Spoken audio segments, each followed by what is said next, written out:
नमस्कार। आज के इस क्लास में हम देखेंगे माइक्रो इकोनॉमिक्स का जो पार्ट है, जो टॉपिक है कंज्यूमर बिहेवियर का, उस पार्ट को देखेंगे। क्योंकि जो कंज्यूमर बिहेवियर का टॉपिक है वो माइक्रो इकोनॉमिक्स का एक महत्वपूर्ण पार्ट है, एक सबसे जो महत्वपूर्ण टॉपिक है वो एक टॉपिक है। क्योंकि अगर आप उसके बाद के किसी टॉपिक को पढ़ते हैं या जानना चाहते हैं इकोनॉमिक्स के बारे में, इक्विलिब्रियम के बारे में, तो आपको यहाँ पर जो है कंज्यूमर बिहेवियर टॉपिक पढ़ना चाहिए, है ना। तो अब हम चलते हैं आज के इस क्लास में कि कंज्यूमर बिहेवियर से संबंधित जो आपके मल्टीपल चॉइस क्वेश्चन है, जो आपके एग्जाम के लिए महत्वपूर्ण है, जो आपके एग्जाम में आ सकते हैं, उसके लिए, और ख़ास करके वैसे स्टूडेंट्स के लिए जो माइक्रो इकोनॉमिक्स ने अभी पहली बार पढ़ा है, उसका बिगिनिंग स्टार्टिंग अभी है, तो वैसे स्टूडेंट के लिए और भी महत्वपूर्ण हो जाते हैं। जब आप सब्जेक्टिव पढ़ते हैं तो सब्जेक्टिव को पढ़ने के बाद जो है आपको ऑब्जेक्टिव सवालों पर एक्सरसाइज करना चाहिए। यदि आप ग्रेजुएशन के स्टूडेंट हैं या पीजी के स्टूडेंट हैं तो आपको 10 महत्वपूर्ण सवाल आते हैं आपके एग्ज़ाम में, जो 20 नंबर का होता है। यदि आपने उसको सही बनाया तो आपको 20 में 20 मार्क्स मिलते हैं, कहीं कटने की कोई संभावना नहीं है ना। तो यहाँ पर हम चलते हैं, पहले सबसे पहला सवाल लेके चलते हैं, है ना। सबसे पहला सवाल है कंज्यूमर बिहेवियर का, मल्टीपल चॉइस क्वेश्चन है कि मार्जिनल यूटिलिटी जो है, marginal utility concept is, marginal utility का कॉन्सेप्ट जो है वो क्या है, कार्डिनल है कि ऑर्डिनल है ना। चलिए इसको एनालिसिस करते हैं। देखिए जो कार्डिनल वाला कॉन्सेप्ट है ये किसका दिया हुआ है, ये मार्शल का है ना। और ऑर्डिनल वाला जो है वो हिग्स और एलेन का है कॉन्सेप्ट। कार्डिनल कॉन्सेप्ट कहता है यूटिलिटी को हम यूटिल में मेजर कर सकते हैं, है ना। और ऑर्डिनल वाला कॉन्सेप्ट कहता है कि हम यूटिलिटी को मेजर नहीं कर सकते हैं, फर्स्ट सेकंड थर्ड उसको प्रीफरेंस आप दे सकते हैं कि किससे आपको ज़्यादा सेटिस्फेक्शन मिला, किससे कम मिला। तो यहाँ पर जो हमारा आंसर होगा कार्डिनल एनालिसिस यूटिलिटी मेजर करने वाला कॉन्सेप्ट से होगा, जो मार्शल का कॉन्सेप्ट था, है ना। अब हम चलते हैं दूसरे सवाल पर, नेक्स्ट सवाल पर। दूसरा सवाल है when total utility is maximum then MU will. देखिए टोटल यूटिलिटी और मार्जिनल यूटिलिटी में क्या संबंध है। देखिए MU जब 0 होगा तब TU मैक्सिमम होता है ना। MU जब तक पॉजिटिव रहता है TU तब तक यहाँ बढ़ता है ना। और जैसे ही MU नेगेटिव होता है टोटल यूटिलिटी घटने लगता है, ठीक है। क्या होता है, घटने लगता है। तो यहाँ पर आप बताइए कि TU मैक्सिमम कब होगा। यह हमने लिख दिया, TU मैक्सिमम कब होगा, जब MU आपका 0 होगा।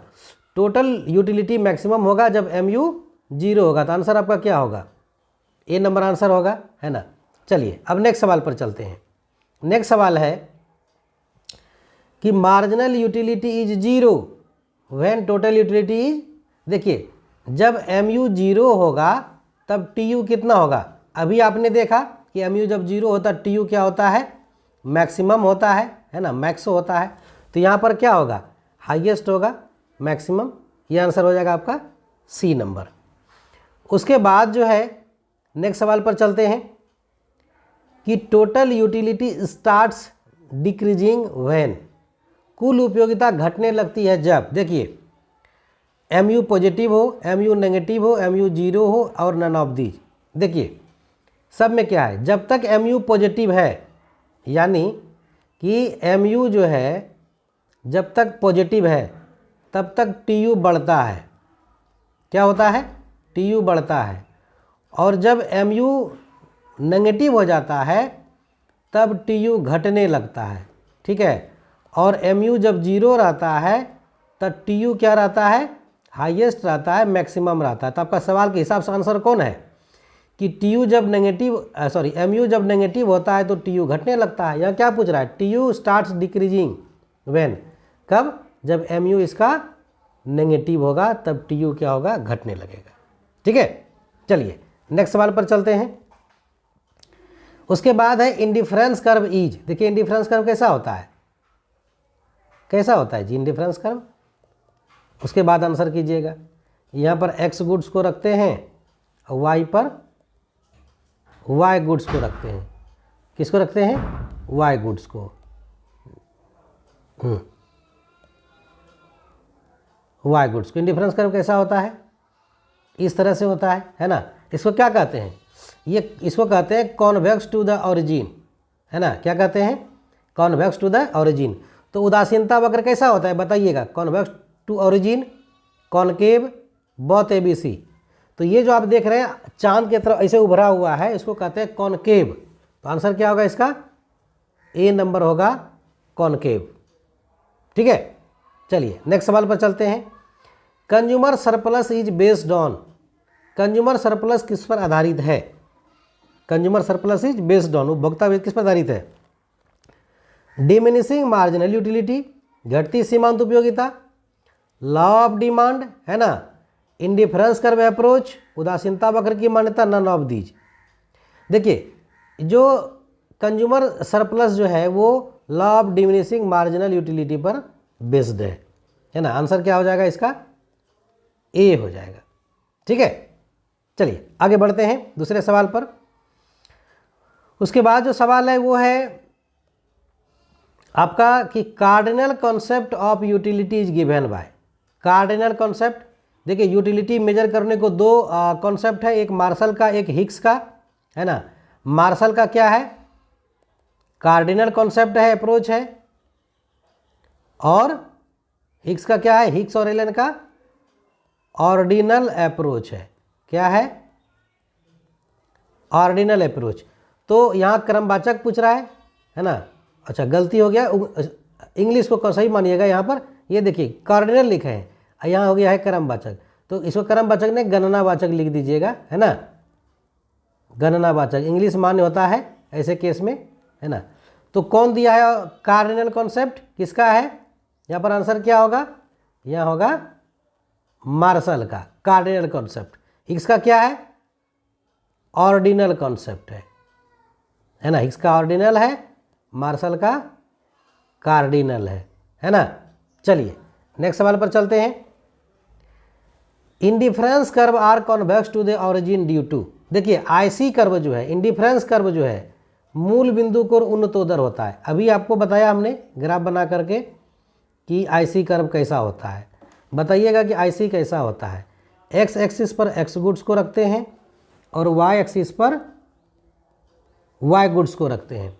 तो एक्स गुड्स और वाई गुड्स, ये देखिए आईसी कर्व ऐसा होता है ना जी, नेगेटिव स्लोप का कॉन्वेक्स टू द ओरिजिन। ये ऐसा क्यों होता है, इसमें देखिए यहाँ 4 ऑप्शन है, diminishing MRS, increasing MRS, law of equi marginal utility और लॉ ऑफ डिमिनिशिंग एमयू किस पर है।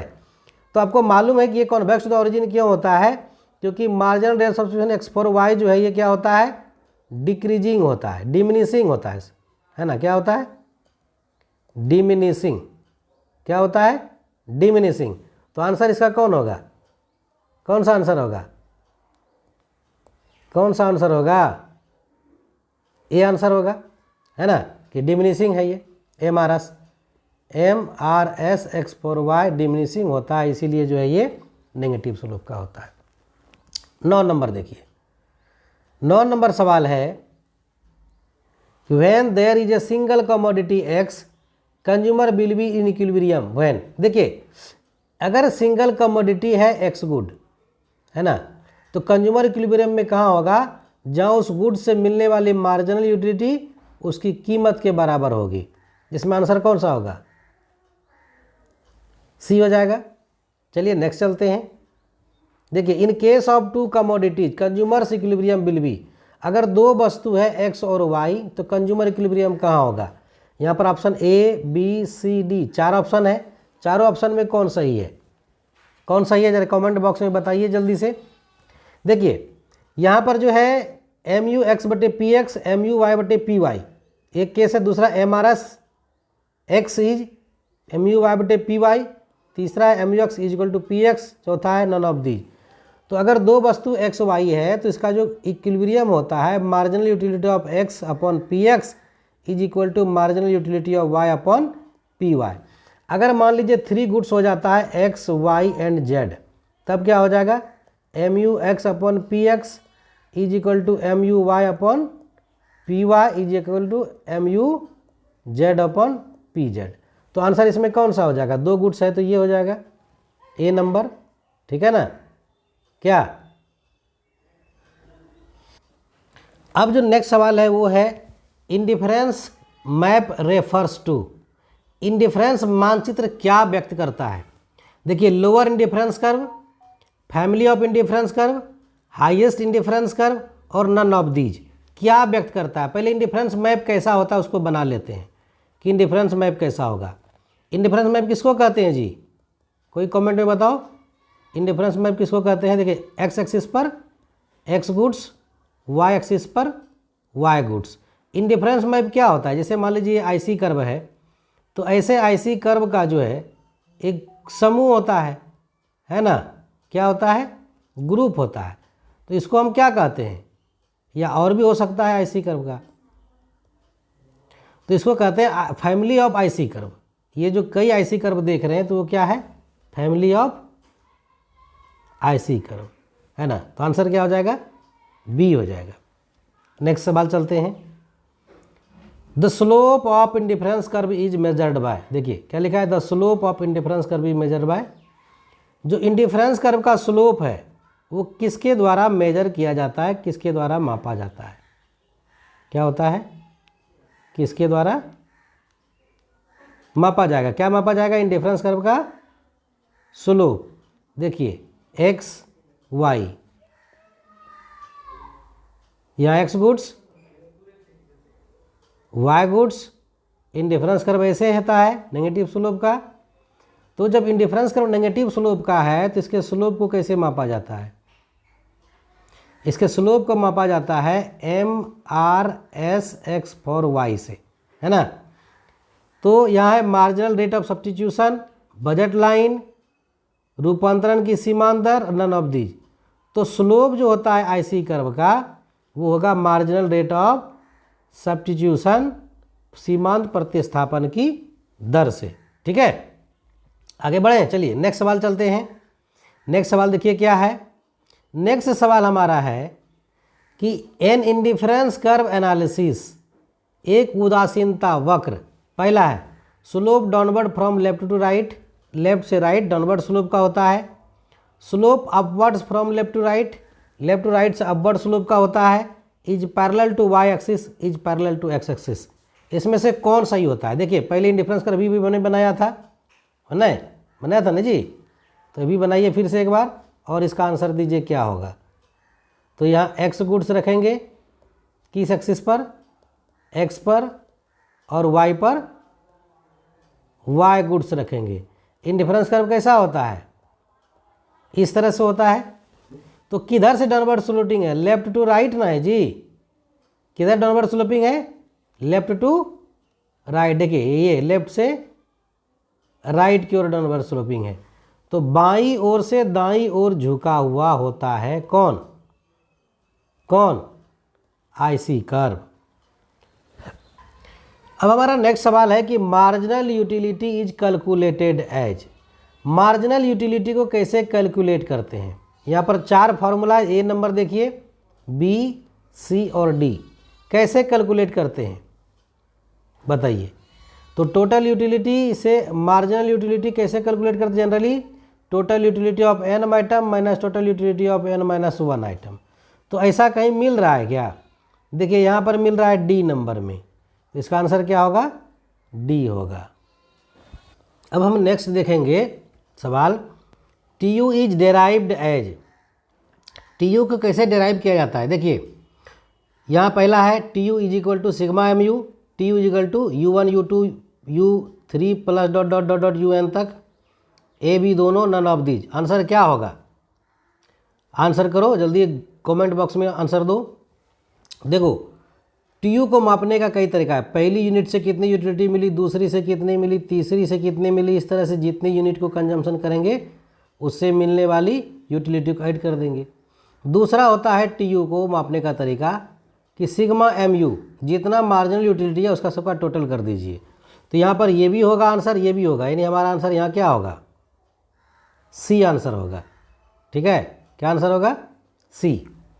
अब देखिए नेक्स्ट सवाल क्या है यहाँ पर कि where budget line and indifference curve are tangent that point is consumer equilibrium point because.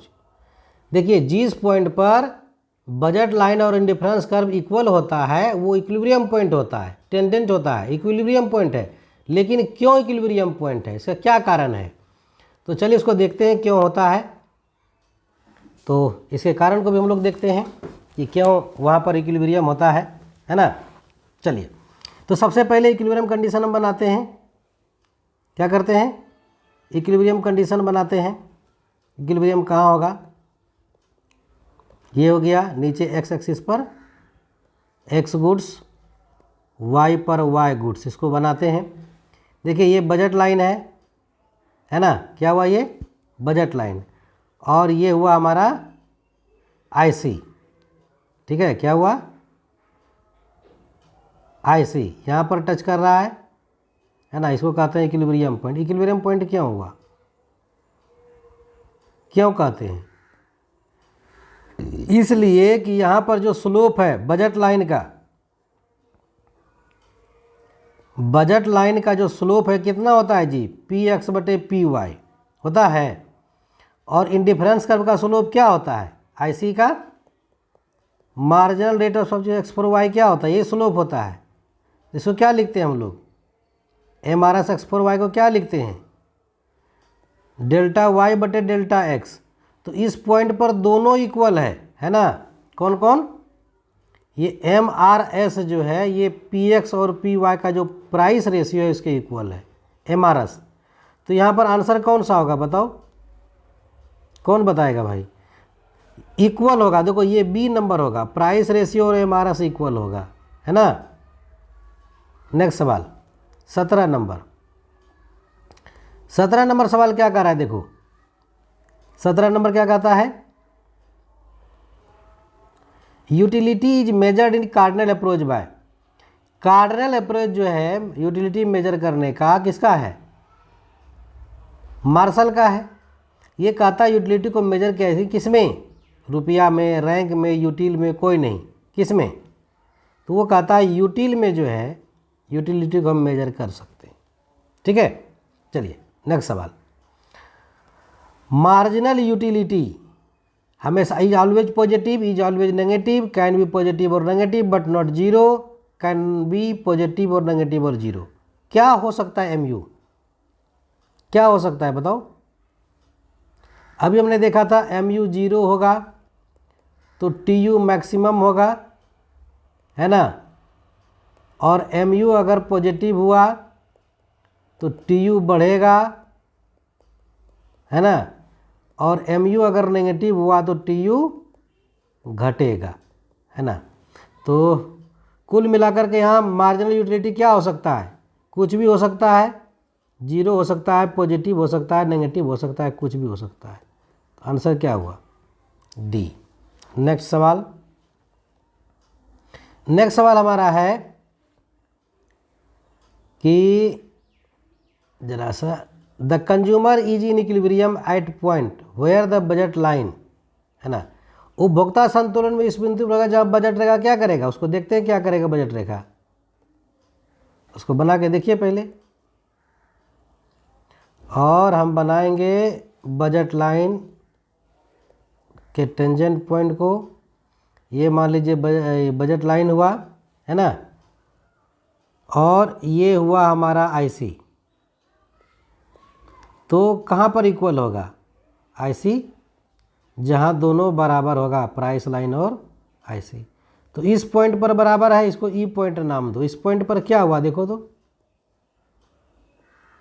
क्या हुआ जी, जो बजट लाइन का स्लोप होता है पी एक्स बटे पी वाई, और जो इंडिफरेंस कर्व है उसका होता है M R x x for y. तो यहाँ पर क्या है कि बजट रेखा के एकदम जस्ट ऊपर में है, टेंजेंट है ना, स्पर्श कर रहा है, इसलिए आंसर क्या होगा, सी होगा। और 20 number, at a satisfaction point the consumer's TU will be. देखिए सेटिस्फेक्शन पॉइंट कब होगा, जब उसका एमयू जीरो होगा। एमयू जीरो होगा तो टीयू क्या होगा, अभी आपने पढ़ा है, मैक्सिमम होगा, है ना, क्या होगा, मैक्सिमम होगा। Marginal utility of a consumer can be calculated as, marginal utility consumer किस में कैलकुलेट कर सकता है, देखिए ये है टोटल यूटिलिटी बटे एन, नंबर ऑफ आइटम, ये है चेंज इन टोटल यूटिलिटी, बचे चेंज इन टोटल, और ये है T U minus A U, और ये है टी यू बटे ए यू।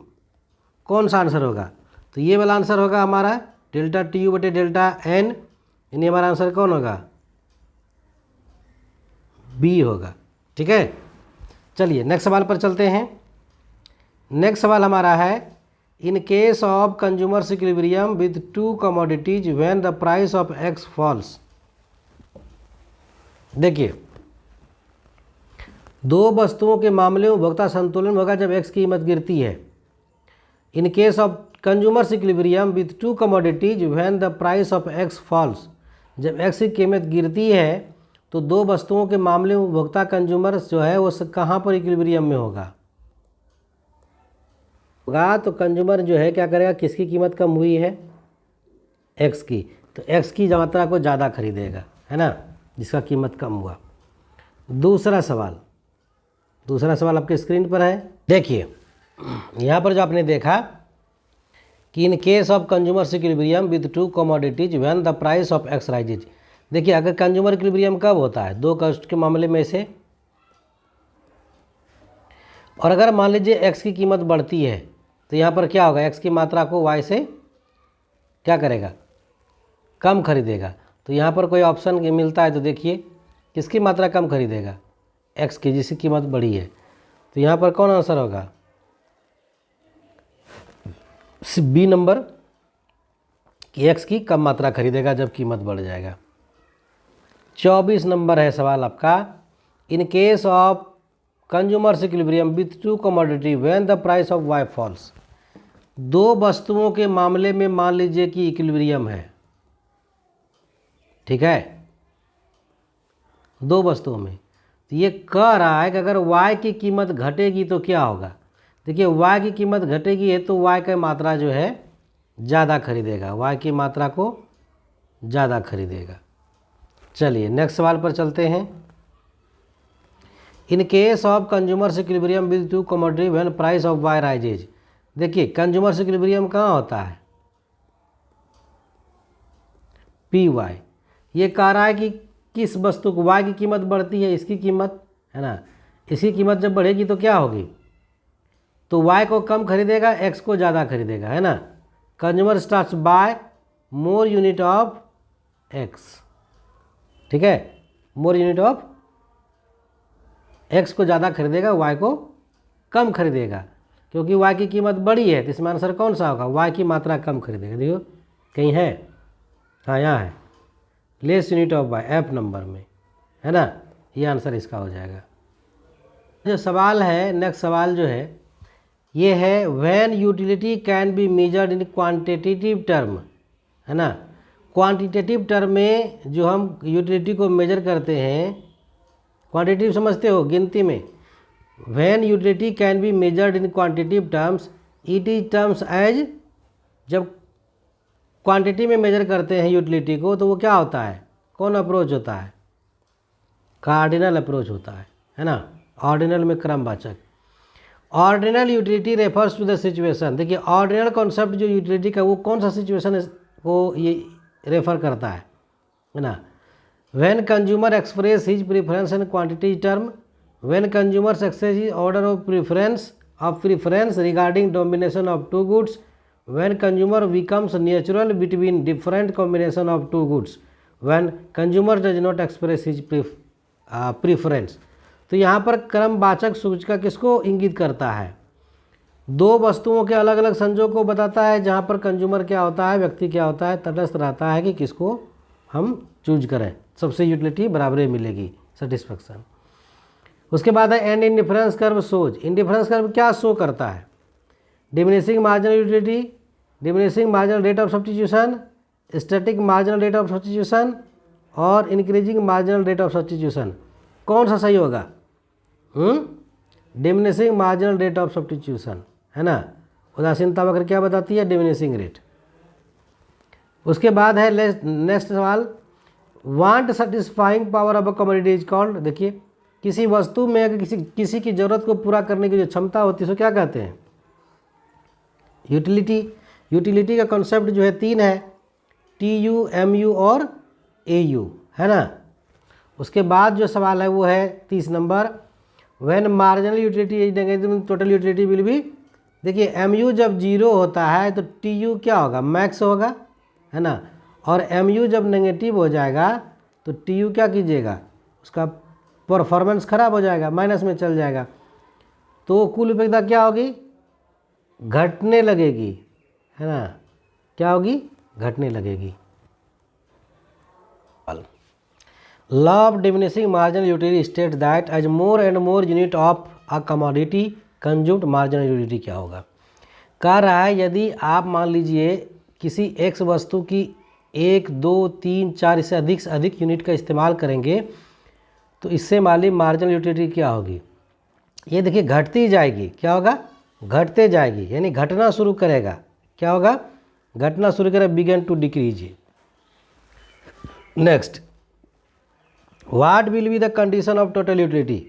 टोटल यूटिलिटी क्या होगा, when marginal utility says positive, when MU plus होगा, मैक्सिमम होगा, डिमिनिशिंग होगा, इंक्रीजिंग होगा, मिनिमम होगा। क्या होगा, क्या कह रहा है, when marginal utility stage positive. देखिए जब तक MU पॉजिटिव है TU क्या होता है जी, तब तक बढ़ता है ना। जब तक MU पॉजिटिव तब तक TU क्या होगा, बढ़ेगा, तो बढ़ता है, इंक्रीजिंग रहेगा, है ना। कौन सा आंसर होगा, C। नेक्स्ट है, when total utility is increasing at a diminishing rate MU must be. क्या होगा MU, देखिए टोटल और TU और MU में क्या है, 0 x y। TU क्या होता है जी, ऐसे चलता है, ऐसे, है ना। TU ये जहाँ पर TU मैक्सिमम है ना, क्या है, मैक्सिमम है। TU मैक्सिमम, मैक्सिमम कहाँ होगा, ये यहाँ पर, है ना। जहाँ TU मैक्सिमम होता है वहाँ पर MU क्या होता है, MU क्या होगा, 0 होगा, वहाँ MU क्या होगा, 0।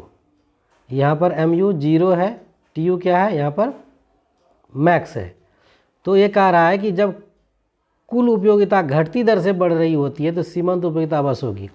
देखिए यहाँ से यहाँ तक TU बढ़ रहा है ना, बढ़ रहा है यहाँ से यहाँ तक, और MU क्या है, यहाँ से यहाँ तक घट तो रहा है लेकिन तब तक पॉजिटिव है यहाँ तक, उसके बाद नेगेटिव हुआ, तब तक क्या होता है, डिक्रीजिंग रहता है, घटते जाता है। नेक्स्ट सवाल, marginal utility of a particular commodity at the point of saturation, है ना। देखिए सैचुरेशन पॉइंट जो होता है, पूर्ण तृप्ति का जो बिंदु होता है, वहाँ पर क्या होता है, TU मैक्सिमम होता है और MU 0 होता है। तो यहाँ क्या होगा, marginal utility of a particular commodity at the point of saturation MU 0, है ना।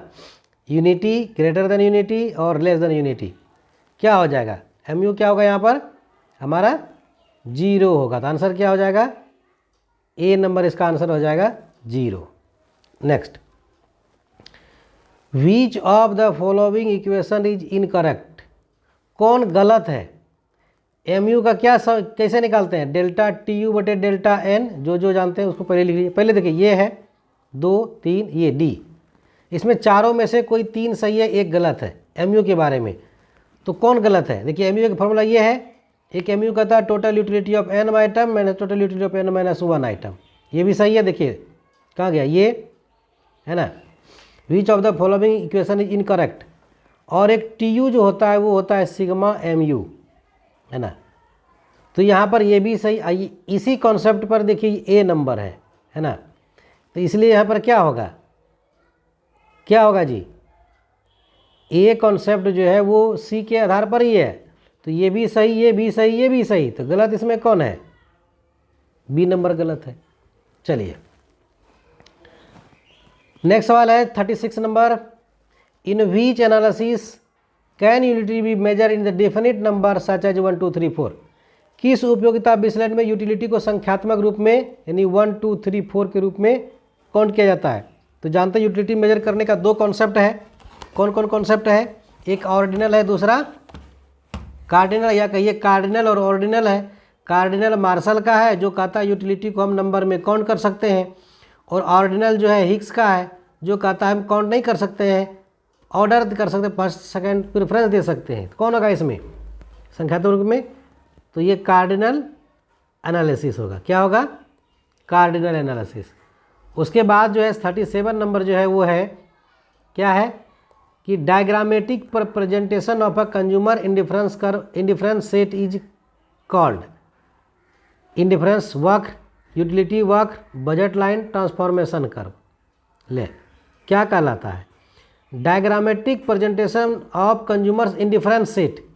देखिए इंडिफरेंस सेट का जो डायग्रामेटिक प्रेजेंटेशन होता है वो कैसा होगा? वो इस तरह से होता है ना। तो ये क्या है, क्या है बताइए?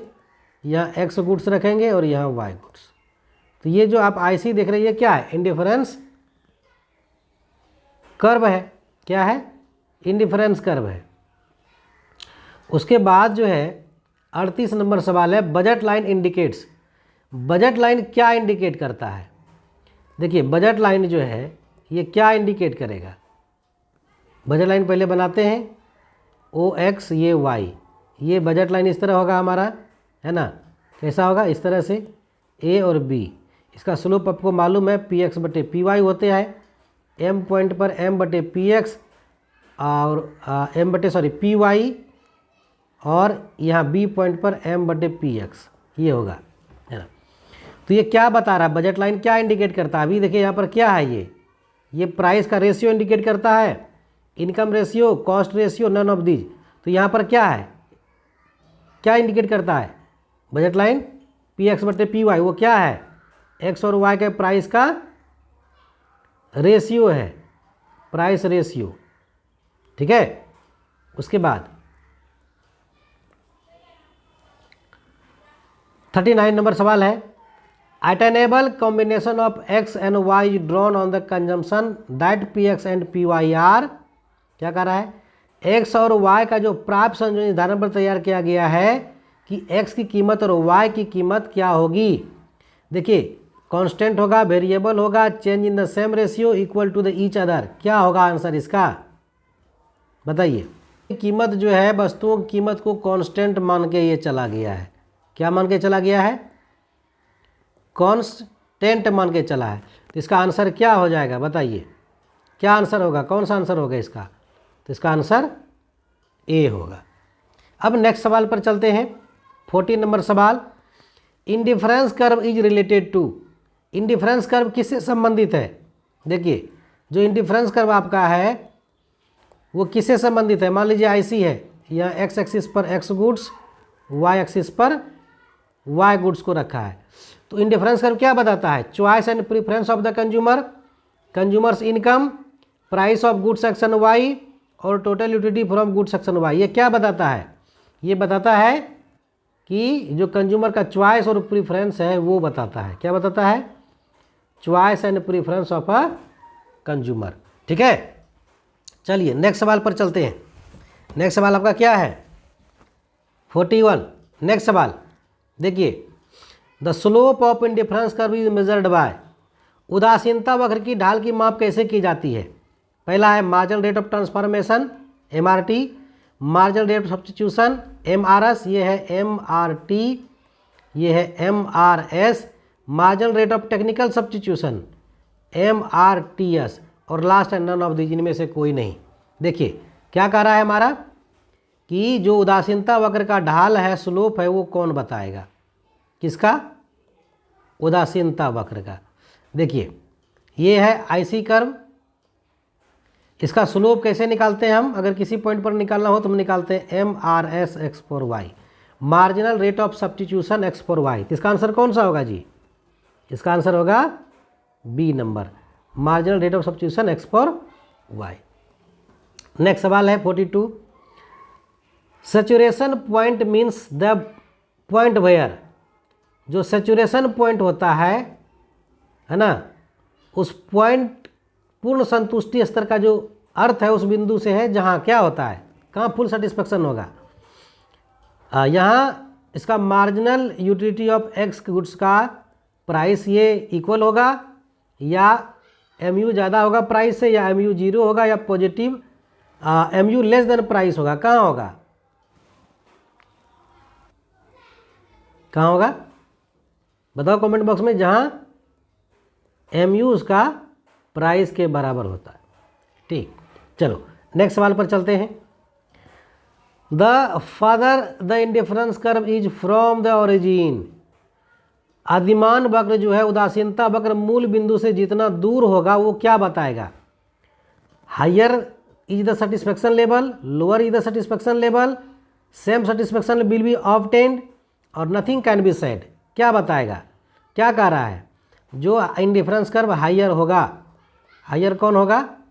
यानी इस तरह से देखिए, इंडिफरेंस कर्व ये मान लीजिए इस तरह से है, IC1, IC2 और IC3। कह रहा है कि फार्दर कहाँ से? ओरिजिन से। ओरिजिन कहाँ है इसका? यहाँ। यहाँ से जो जितना दूर होगा वो क्या बताएगा जी? सबसे दूर यहाँ पर कौन है? IC3 ना सबसे दूर है। तो ये क्या बता रहा है? इस सेट में से हाईएस्ट जो है यहाँ पर क्या बताएगा? सेटिस्फेक्शन लेवल बताएगा। क्या बताएगा? हाईएस्ट सेटिस्फेक्शन लेवल बताएगा, है ना। संतुष्टि का जो है वो उच्चतम बिंदु बताएगा। सबसे लोएस्ट कौन बताएगा? IC1। सबसे हाईएस्ट IC3। यानी जो जितना ज़्यादा दूर होगा वो उतना हाईएस्ट लेवल ऑफ सेटिस्फेक्शन बताएगा, यानी हायर लेवल ऑफ सेटिस्फेक्शन बताएगा जो जितना ज़्यादा IC ओरिजिन से दूर होगा, है ना। तो कैसा लगा हमारा ये वीडियो? हमको कमेंट बॉक्स में आप ज़रूर बताइएगा। और ये हमारा जो ये सेशन जो ऑब्जेक्टिव क्वेश्चन का था, ये आपके लिए था, आपके एग्ज़ाम के लिए है कि आप एग्ज़ाम में बेहतर करें, है ना। इसलिए हमने वीडियो ही बनाया है। तो ये वीडियो हमारा कैसा लगा और कहाँ आपको समझने में दिक्कत हुई, आप हमको कमेंट बॉक्स में बताइएगा, है ना। या फिर हमारे टेलीग्राम चैनल पर मैसेज भी कर सकते हैं। और यदि आपने अभी तक हमारे चैनल को सब्सक्राइब नहीं किया है तो कृपया बेल को आइकॉन दबा करके जो है हमारे चैनल को सब्सक्राइब कर दें। ये आप ही के लिए फ़ायदेमंद होगा। नमस्कार, धन्यवाद।